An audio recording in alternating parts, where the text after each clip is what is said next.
Hello there, yarn lovers, it's Gary and I'm coming to you from my happy place, the Yarn Corner here on the west coast of Canada.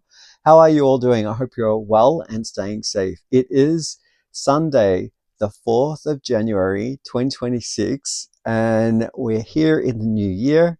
So if you haven't been wished a happy new year yet by myself, which I have done in a previous video, before the new year came round, I want to wish everyone a happy new year. Now, I am of the mindset as a crafter to maybe have some small wish list things that I'd like to achieve or try and carve out some time for. At the beginning of each year, I kind of do a little bit of a forecast. And then I'm of the mindset as well when I walk in the room and I'm a more organic creator, where I'll look at my shelves and see what jumps out at me, pull a yarn from, deep dive stash, or I see something that catches my eye and I will start creating it. So let me know in the comment section below how you tend to work your crafting, especially when you come to a new year like we are here. I've got a few clips that I want to add into this video, so I'm not sure when it's going to drop because I haven't recorded those clips yet.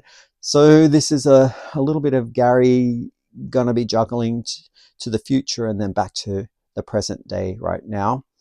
And I'm hoping, cross fingers, that I can get it out at some point during this week because life has been super busy, and I'll get into that a little later down the way if I've got time. But if you're here for the very first time, I want to welcome you. I set this channel up to talk about all of my crafting.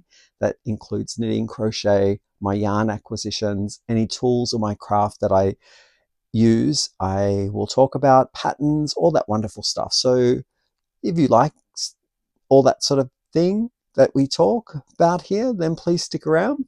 And for those who are returning, I want to say welcome back.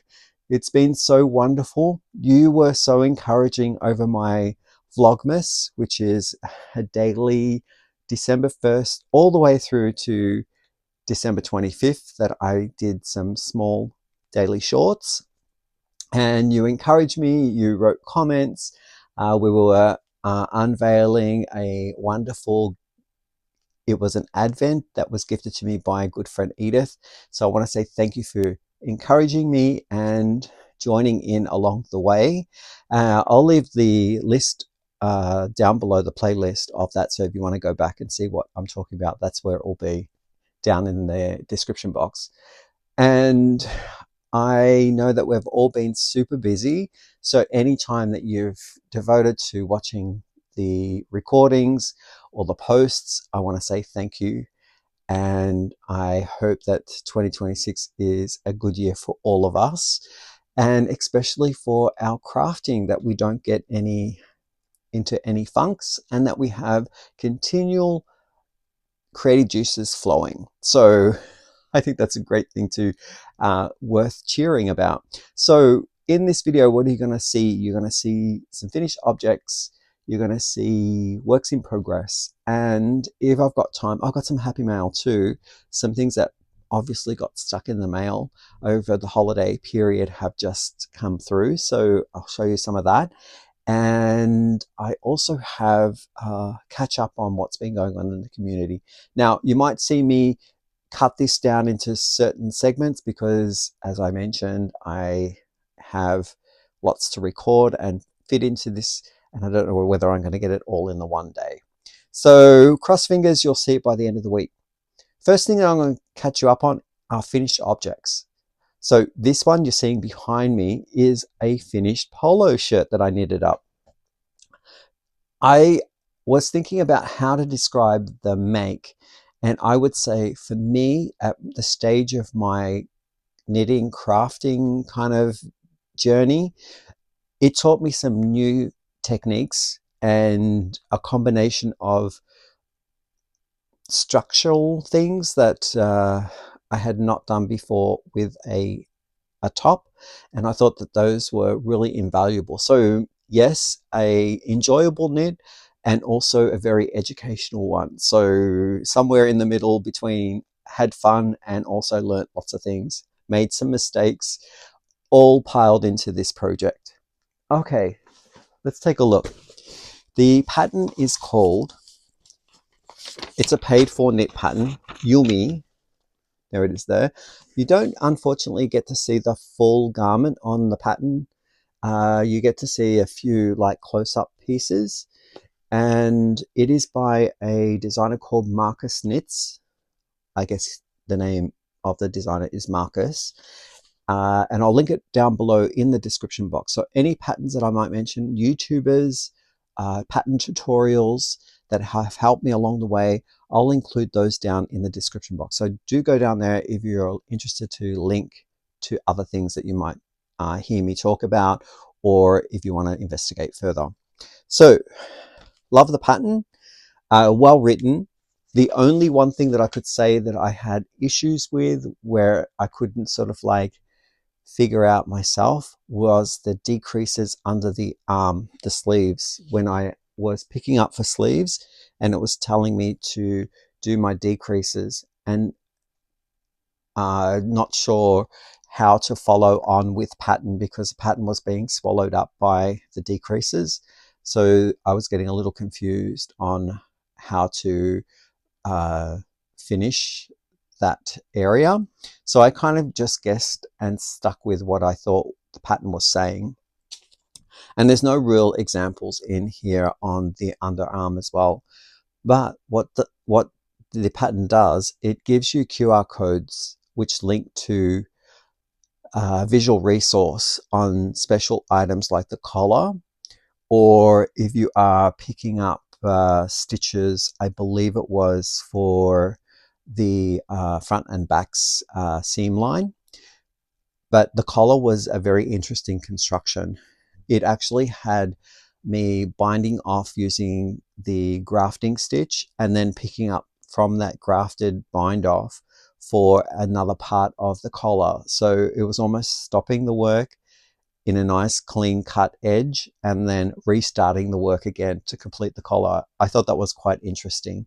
Another thing that was new to me in this make was up here, I did some double knitting. So not a very large portion of double knitting. It's where you have the front and back being all knit stitch, but you are kind of interweaving the slipping one stitch in between and interweaving your working yarn in and out. So you kind of get that nice, and it's kind of given me the courage, I guess, or the wisdom to try some double knitting perhaps in 2026. And I know that with colorwork double knitting, you can actually get a beautiful reverse texture on fabrics. So you've got a nice design made of two colors on one side. On the other side, it's the mirror image that you can achieve. So great for like intricate pattern work in color work. So that might be on the cards. Let's take a look at the yarn that I used and also the needle sizes. For the body and the cast on, I believe it was all with a 3.75 millimeter knitting needle. I used my Charku stainless steel, and then on the finer details like the collar, the armband, and I didn't change it up for the waistband, but it went down a size. So it then asked for a 2.75 millimeter set of knitting needles to get a tighter kind of like finish. And the yarn that I used was a gifted yarn. I'm housing everything in this lunchbox that I received. It's like a canvas lunchbox that's thermally lined. I've never used it for a lunchbox, but I love using it for a project bag. This yarn here was a gift by Hobby. They had sent me some yarn over the summer of 2025, and I created a few, I guess you would call it challenge pieces. So they challenged me to use the lighter weight yarns for garments for the summer months or the hot months. And I had already created so many things. I think there was a shawl and a few other items. I think 2 shawls that I had knitted with the yarn that they sent me. So this was another item that I wanted to get done for that challenge. It's over now, but this one came in a little later. And this is the yarn here that they sent me. It's called Rainbow Bamboo. It's a sport weight yarn, and the color is a number. I think it was something like light gray or something, if I recall correctly. It's 32, the number. And it was a very sleek, slippery yarn to work with. And I paired it with something from Stash. And this was a generous gift from a co-worker whose grandmother was de-stashing and looking for a new home for her cone yarn. And also there was extra things in the gift as well of other wonderful yarns from the past, so kind of retro yarns. And I added this strand of yarn, which is a wool blend yarn, just to give it some more structure and add a little bit of marl texture to the fabric as well. And that worked out really nice. So together, this is a lace weight and a 2 sport. Didn't really change the weight itself too much, but the structure of the garment with that extra wool lace makes it, in my mind, be a bit more robust of a fabric. So it's going to hold its shape a little better. For the burgundy color that you see here on the cuff, sorry, that's the cuff there, and the collar, it is another hobby yarn that they sent me. I don't have the ball band in this bag, but it was their solid twister, also considered a sport weight yarn, and it's a little thinner than the bamboo. So I would even say that this is a fingering weight, a one size classification. And it's the Twister Solids, and from memory, I think this was a cotton acrylic blend. I just love that color. Look at that. And some of the adjustments that I made in the pattern when I was working through it was I was choosing the number 5 out of 10 to build like the pattern measurements from. And it worked out to be sort of like a standard large if you're looking at circumferences around the chest. It came to I'm going to say a 47, 48 kind of circumference.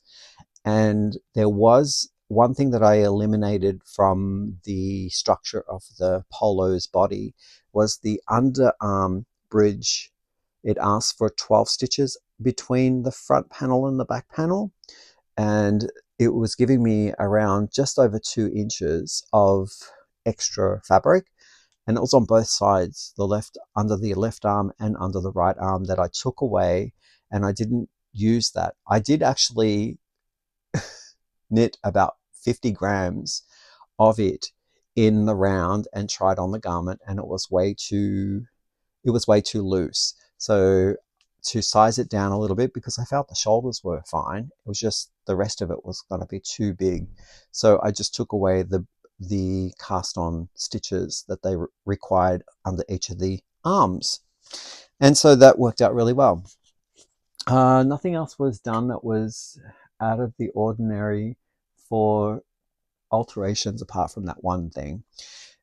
So I've got some clips, or I will be putting together some clips later on in the week, and I will add it here of me wearing and showing off the piece, how it moves, because it's so very lovely and drapey. And we will come back for showing the next finished object. But before I do, there is one thing that I want to talk about, which required me to look up a video tutorial on YouTube, and I'll include that YouTube video down below. It was to bind off the collar. I keep calling the wrong pieces the wrong name. This is a cuff, to bind off the cuff with what they called the Italian tubular cast off. In other words, it is like a Kitchener stitch graft, but I'm not putting 2 pieces together like you do when you're closing underneath an armhole or seaming two pieces of fabric together. This is just giving a finish to the edge. And I did this Italian tubular graft cast off, or it's just a cast off, with it all on one needle. So it was all lineal. I wasn't joining fabric together. I was just joining the 1x1 ribbing and closing that. It was really nice to work on a new kind of like way of doing the cast off, and I'll include it down below in the description box. So here are the clips, and I hope you enjoy them. You also will show some photos of it starting from the start of the project to the end, and I hope you enjoy it. I'll be back soon.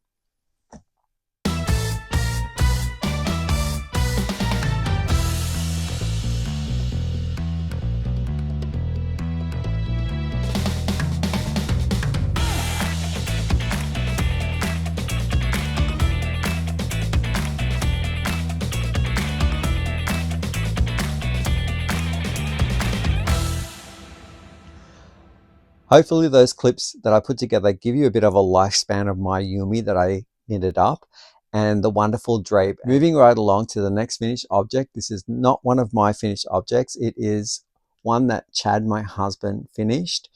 And I'm very, very proud of this. He is just starting to learn to knit.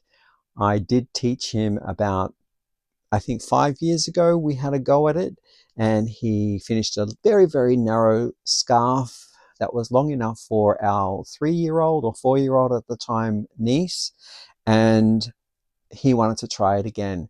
He wanted to pick it up, and I spent 20 minutes with him, just like riding a bike. He remembered all of the other guidelines that I had given him 5 years previously, and with muscle memory, he picked it up.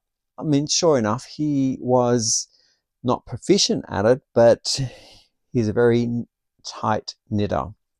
So I gave him a set of bamboo needles, and those are the clover base ones, 4.5 millimeter, and I gave him some loops and threads impeccable in the colorway in indigo. So he did one full ball, which was 100 grams, or maybe a little bit more than 100 grams, and then half a ball that was leftover remnants. And this is what he knitted up. Garter stitch, all knits, but I helped him cast on and cast off because he wasn't quite confident with the way that I cast on and cast off just yet, but he did all this knitting. Look at that. I think he said it was somewhere measuring between a 6 foot and 7 foot scarf, closer to the 7 feet, so I can wrap around twice. And it's this nice little, like just to freshen up an ensemblage, giving it a bit of pop of color. I absolutely love it. He did such a great job. Yeah. So I had to showcase that because in a previous video I did show about, he was almost up to 5 feet of it, and then he put another 50 grams of yarn into it, and it's done.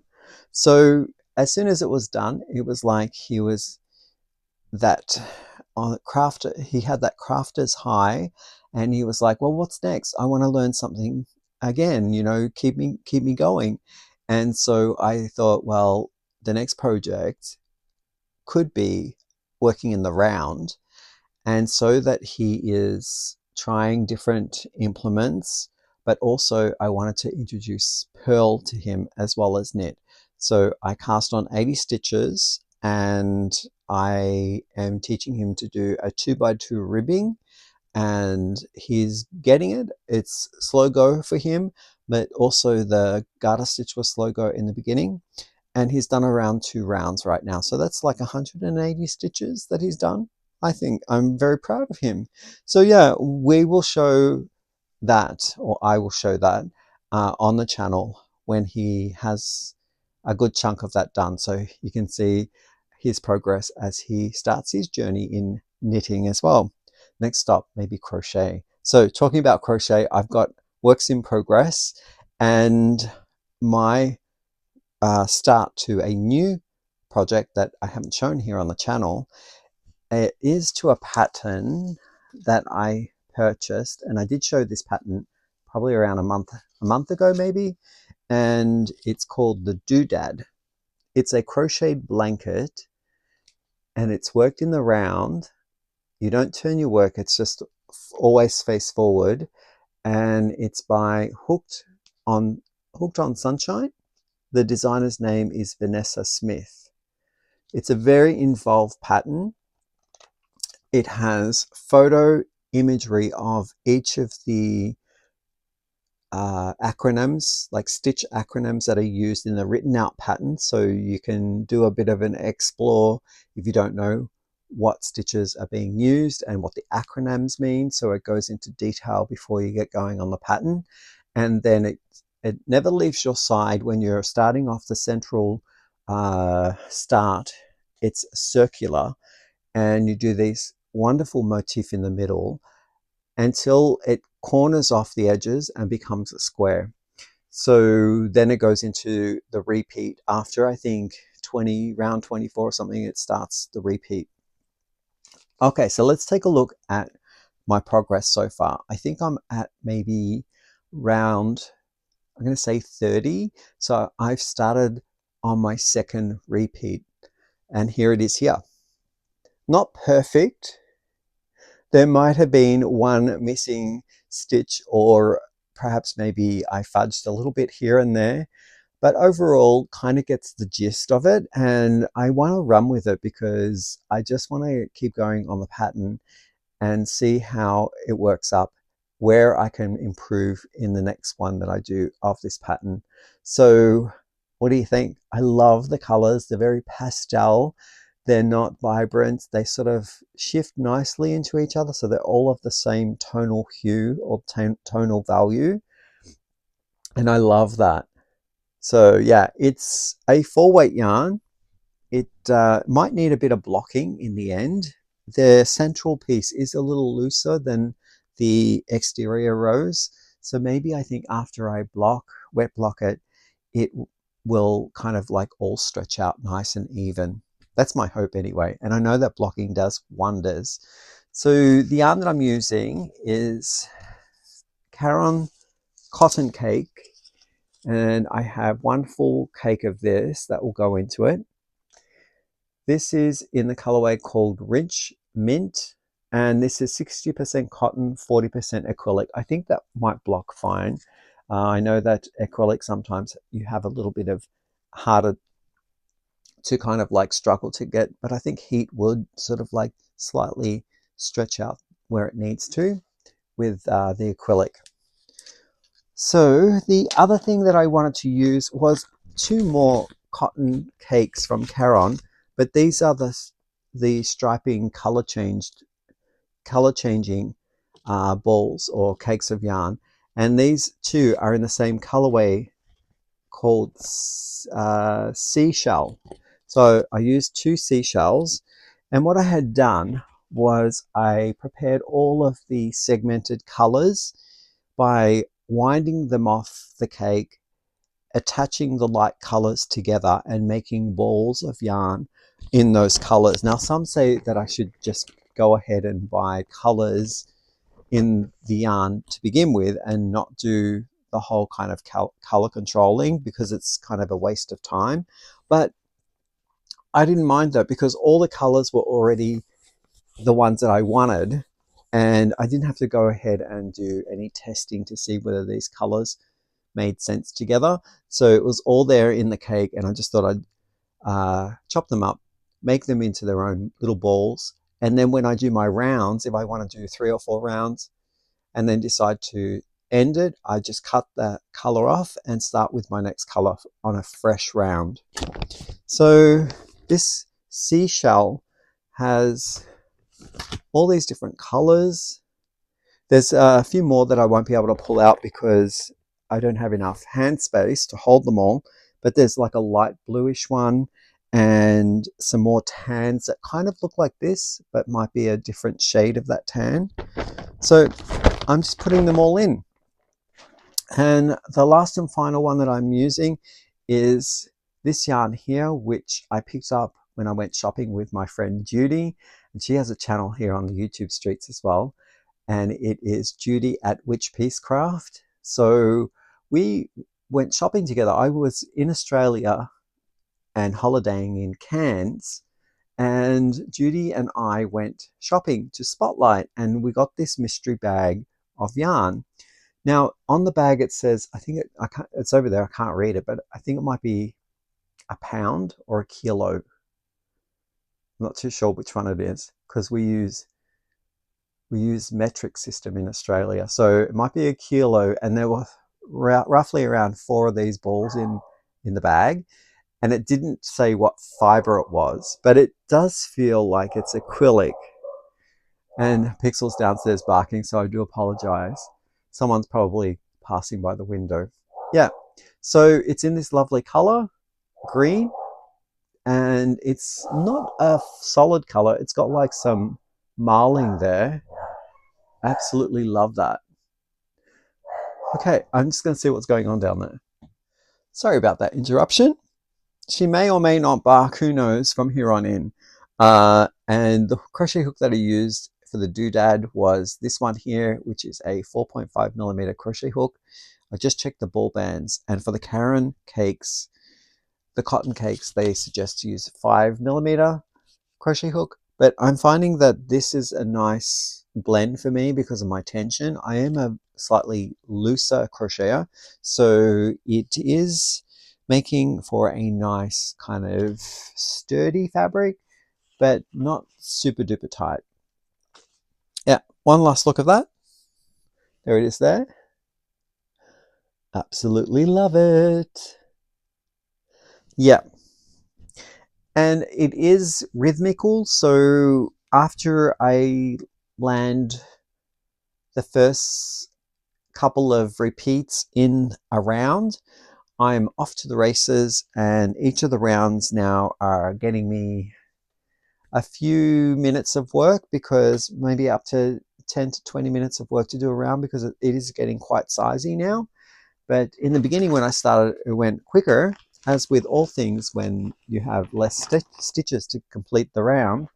But I'm enjoying it, and I like that very much. Now the next item that I want to talk about is another work in progress, and this is being housed in a gifted case. It's a project case, and this is from Edith. I love this case so much. I am so worried every time I think about, like, if I bring this case in the car with me or if I'm being mobile. So most of the times I leave this in the yarn room or in the house when I'm working on something, only because it's such a precious case. And it is from the redesign group, and it's the project number 10 case. I absolutely love it.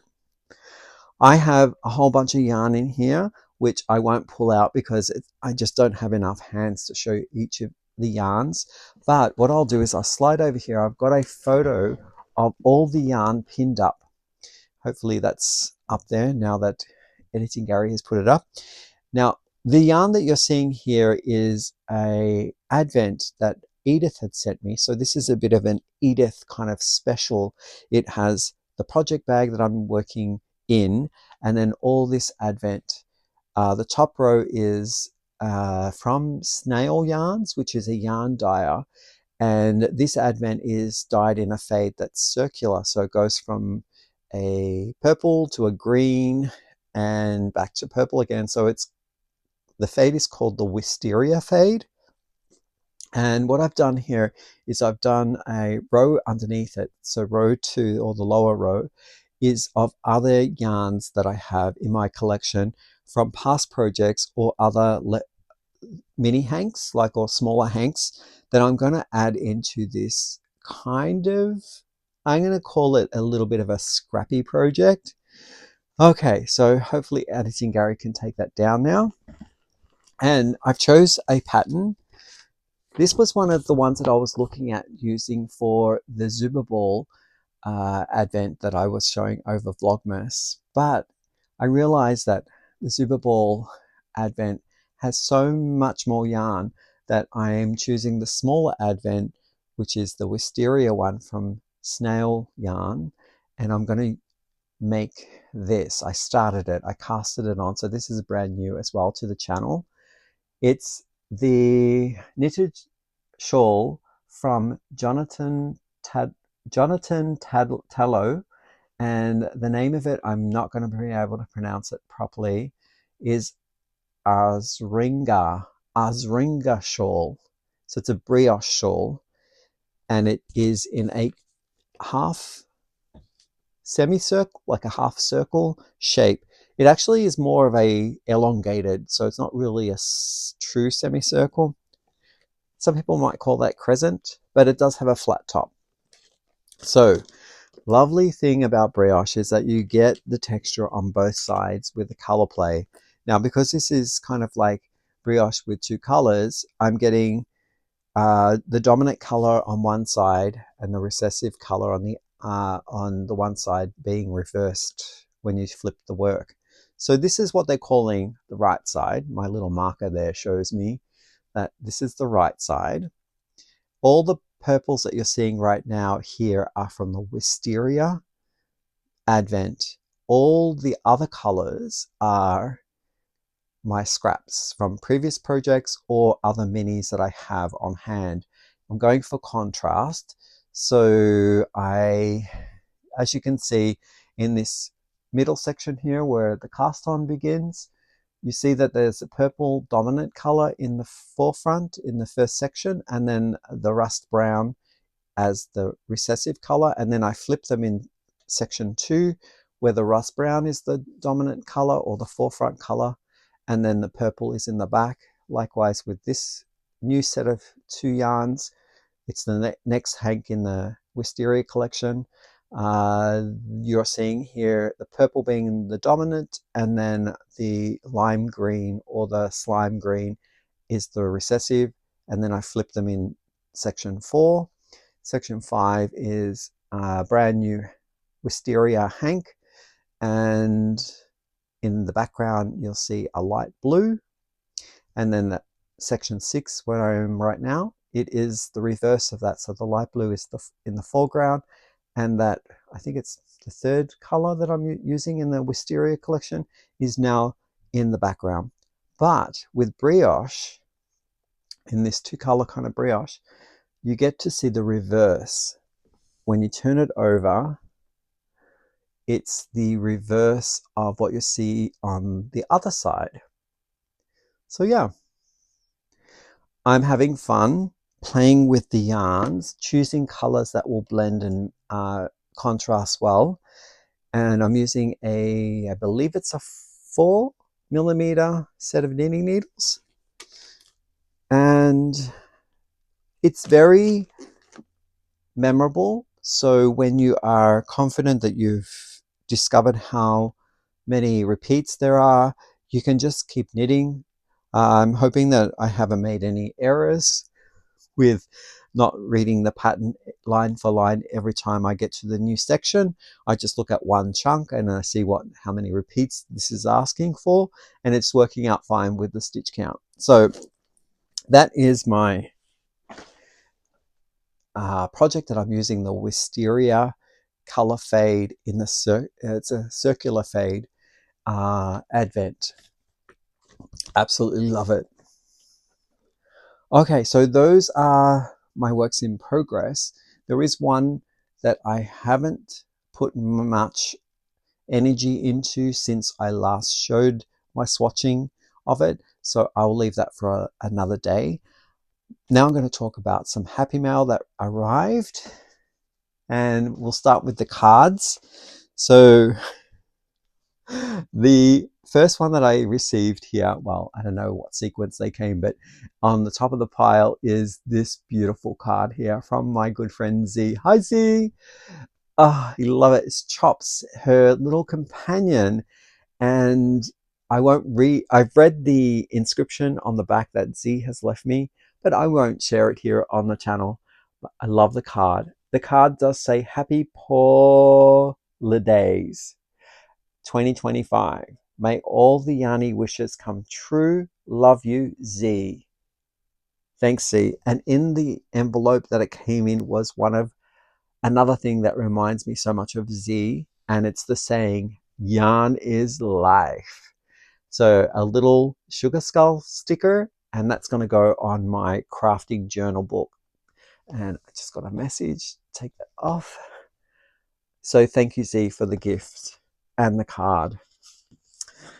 The next one that I have came from Emmy, and this is Emmy's card here. Now, Emmy did already send the Le Garçon yarn, and what Emmy did was so smart.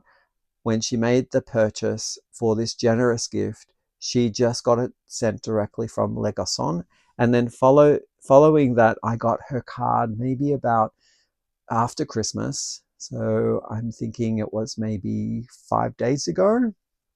So I won't read on video her sentiment, but I love this. Last Christmas, I gave you a card, but the very next day you threw it away. That's not going to be the case, Emmy.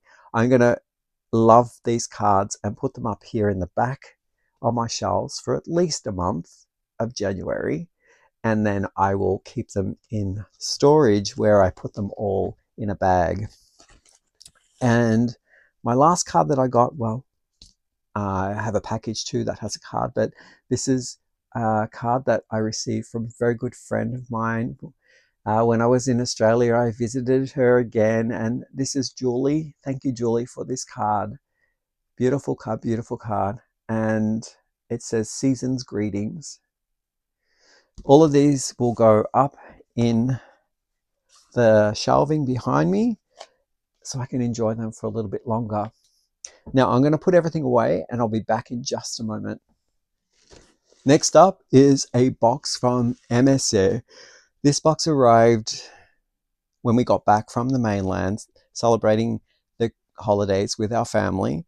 I have opened it. Some of the things in here are still sealed, but some of them have been consumed. And you can just imagine what was sent, can't you? So the box looks like this, and it's jam-packed with all these goodies. So MS's card is this one here with all these wonderful little creatures in a field of like a beautiful green background. It's got, I'm not sure, it seems to be in a different language, maybe German, that says Vorher's Feast. Maybe it's some type of celebration. Love that. So that will go up in the back as well to enjoy. Now, the guilty pleasures and confessions. This was in there. It is a chocolate biscuit, wafer biscuit from Switzerland. And as you can tell, they've all been eaten. They were delicious. Thank you so much. I shared them with Chad. Granted, I did eat most of them, but he did have a few of them. The next one is this one here. And this is a chocolate from Switzerland, and it's called Dark Praline Selection. And these are half eaten. They came with a little book, but I don't really read the book. I just go on to the next one. So that's them there in there. You can see a lot of the empty little trays, and then there are some shapes that are still yet to be devoured. So love, love, love. I'll put the book back even though I don't read it. Thank you, MSA. Not only that, but I did have a sneak peek, but I didn't look. All of this are chocolate bars. You all must think that I have a sweet tooth. Well, if you do, you would be absolutely correct. Normally I'm savory, but because in Canada, we do have a few chocolatiers that are very, very well known, but there are a lot of chocolate as well that aren't so refined. They're very gritty and kind of sandy. It's the best way that I can describe it. But when you talk about European chocolate, it seems to be all the highest grade that we can get here in Canada. So I got this one here, which is cranberry. Ooh, that's very Christmassy. 70%, that must be the dark chocolate. I love that. I have never had cranberry dark chocolate before. Then Lindt, we do get that here as well in, I think it's manufactured maybe in Belgium and then imported. I'm not sure. But this one's called caramel. You can't go wrong with chocolate caramel and peanuts. One of my favorite mixtures in sweets. Pistachio caramel. Now come on. Really?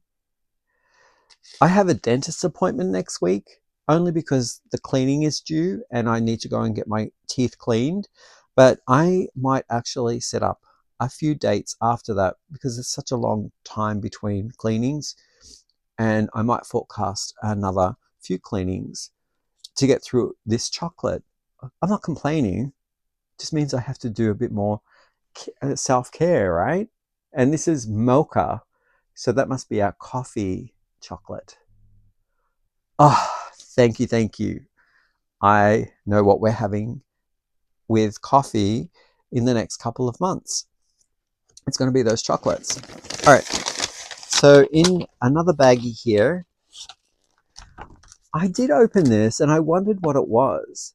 So I have a sneaking suspicion that these might be things that you put inside of a bathtub. Oh yeah, there it must be because there's a little bathtub there. I wouldn't want to drink it, right? Could you imagine the flavor this would be if I drank it? It's something salts.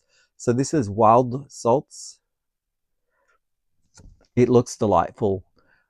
I have a bath soaker tub here in the house. We have a full bathroom with the soaker tub and a shower. And I can't remember the last time I actually sat in the soaker tub, but these might promote me to go in and enjoy some time soaking in a tub. Yeah, Annika. I don't know what that one is. Oops. And this one is called Fjord. That must be like a mountain or spring scented one. Thank you. I love the smell, actually. This is helping make this yarn and this whole box just smell amazing. I smell like it's like a spa. You know, when you go into a spa, you have those natural ingredient smells. Okay, this is another one I did not open. So I'm finding out what it is. It's in another brown paper bag. Oh, this is an advent calendar and it's teas. Infusions Bio. Look how cute that is. So do you open it up? Yep, you open it up. And then there's a little town scene with a big Christmas tree in the square. And you have teas. It says Gary and Chad from MSR. Oh, I'll have to try that. Maybe I can do Advent tea drinking for Christmas in July and do a bit of a review on the teas. We'll see. Here's another one. This one, it looks like tea as well. Oh, a bio bag. And I can't read it, but this looks like it has 20 tea bag satchels and you have to steep it for 3 to 5 minutes. I'll have to try that one out. I love that. I love the graphics on that. Beautiful graphics. So that was in a bag as well.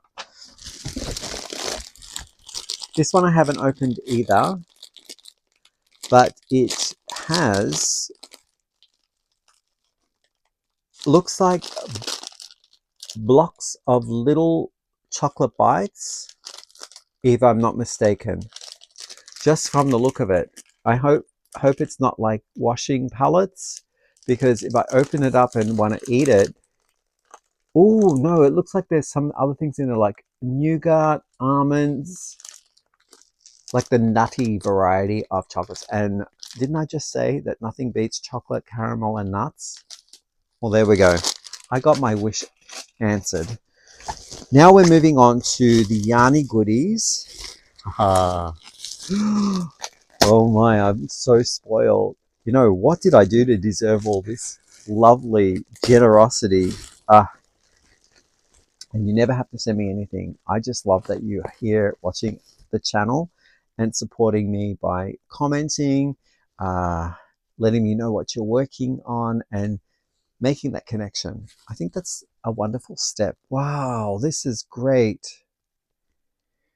Okay, I just got to sit here for a little bit. Creative Melange Alpaca. It's a wonderful made in Italy, 100 grams, offering up 300 meters of glorious soft mull yarn. It's very soft. If I was to rate this out of 5, 5 being the highest on my rated scale for softness, this is definitely above average. It's definitely a 3.5, somewhere there. So they're suggesting here to use a 4 to 4.5 millimeter knitting needle or crochet hook. They're giving suggestions on how many you need for a sweater, but as we all know, sweaters patterns depend on the yardage depends on like size as well as stitch, all that fun stuff. It is 42% alpaca, 40% acrylic, and it looks like 18% of wool. And it is muslin free, so that's good and humane to know. And are there any other things here? The colorway is a number, and that looks to be 006 or 5. No, it looks like a 6. And then there's another number here. I don't know whether that's lot or the actual some other indication there. It doesn't have a size, but I would say it's roving. But that to me looks more like a 3. So 3 makes sense because in 100 grams you would get around 300 meters, maybe even less. So yeah, it's very light. Oh, it just feels good. And this is from the company called Rico, Roco. And I got 3 balls of that. So that is enough meterage. So that's 900 meters, probably 1,000 and something yards to do. I could do a sweater, like a short sleeve sweater, something like a polo would be nice in these color shifting yarns. Thank you, MSA. And the last thing that I see here are wrapped still in these bubble wrap. So I'm going to open them. They look the same to me. So maybe I open one. Ooh, I've had some of this before, I think. It's the Lana Grossa. I love Lana Grossa. We don't get that here as much as expected. In the YSLs we do, but wow, look at that. That looks like fields of green, but then there is this awesome, it looks purple to me, like an awesome field of like purple poppies or something, or purple lavender. That's beautiful. I love that. Okay, so is it from Lana Grossa? It looks like their label. Maybe not. Oh yeah, here, Lana Grossa, Gomitalo Fusini. Fusini, do you pronounce the E? I don't know. Maybe Fusion. And the color number is 2027. This is also suggesting to use a 4.5 to 5 millimeter set of knitting needles. Again, more suggestions on how many balls of yarn you would need to make a top. And this one is a strike underneath the tub So maybe hand wash on gentle or a gentle cycle and lay flat to dry. That's the care instructions. It's made in Italy, I believe, the Lana Grossi. Made in Italy, 200 grams, offering up 700 meters, 60% virgin wool and 40% polyacryl, which I think is just acrylic yarn. So I got two of those, which is, they're both the same. So 700 and 700, 140 meters. Again, another top can be made. Or if I'm thinking of a colorwork shawl, I do have a couple of patterns that I want to use and try with self-striping yarn like this. I always find patterns the hardest to, like, there needs to be a certain style of pattern where you don't get the interruption of the break when the color changes, so it's less noticeable. And that is with if you use another yarn to create little windows, and then the color inside that fills with this changing yarn doesn't seem to then feel like it's being interrupted because there's a lot going on in front of it. So these little windows of frames, and then the color can do whatever it wants to do behind the windows. So that's what I'm thinking I might use this one for.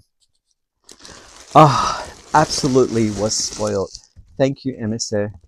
And I have already reached out to Emissary to see whether it was okay to showcase the yarn and show the card. And I thanked her for thinking of me, because that is such a treasure, and I will enjoy working with the yarn. So I want to say thank you. Again, not essential to send me anything, but whatever is sent my way, I do appreciate and treasure. Okay, I think that might be running our time to where I feel comfortable the video should end. I didn't get to a chance to explain what I've been watching, what I've been up to. It has been a busy week in the new year, and I see the next week also being busy, just starting back at work again and catching up with all the emails and all the requests, and having to, like previously, had all the holiday things going on. So I will try and maybe carve out some time in the next video to talk about that stuff at the end of the video. So if you're not inclined to stick around to listen to what's going on here in the community, just here for the yarn stuff, that's good too. That'll always be up front. And I will see you in the next one. Bye for now.